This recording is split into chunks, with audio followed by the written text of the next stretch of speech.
আসসালামু আলাইকুম রহমতুল্লাহ। প্রিয় বন্ধুগণ, ইসকন সংগঠন এটা একটা হিন্দুত্ববাদী সংগঠন, এটা একটা জঙ্গি সংগঠন এবং কি এই সংগঠনটার মূল মাকসাদ আর উদ্দেশ্য হলো মুসলমানদেরকে ধ্বংস করা, এই দেশকে ধ্বংস করে আমাদের এই দেশের বহুত্বকে নষ্ট করে এটাকে হিন্দুত্ববাদী কায়েম করা, এই দেশের মধ্যে হিন্দুত্ববাদী কায়েম করা এবং এই দেশকে ভারতের অঙ্গরাষ্ট্র বানানোর জন্য ইসকনের প্রথম মূল টার্গেট।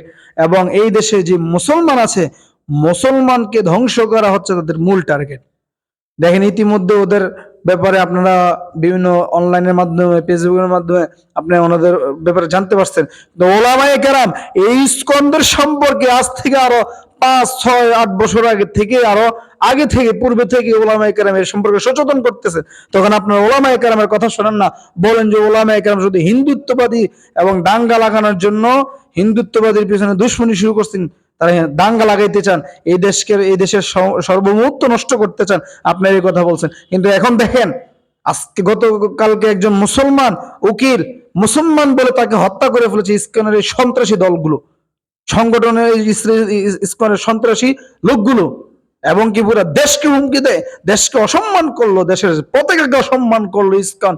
এবং শুধু তাই নয়, ইসকনের প্রথম মূল টার্গেট হলো আগামী 50 বছরের মধ্যে এই বাংলাদেশে আপনার মুসলমানদের কে কমিয়ে দেওয়া, মুসলমান এবং হিন্দুত্ব যে সম্প্রদায় রয়েছে তাদেরকে সমতলে নিয়ে আসা এবং এই দেশকে ইন্ডিয়ার অঙ্গরাজ্য বানানো তাদের মূল টার্গেট।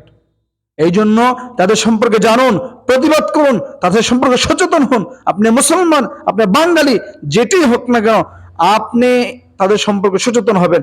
না হলে আপনারও একদিন সে আপনাকেও মারার জন্য সে আপনার ঘরের পাশে চলে আসবে, আপনার সামনে এসে দাঁড়াবে।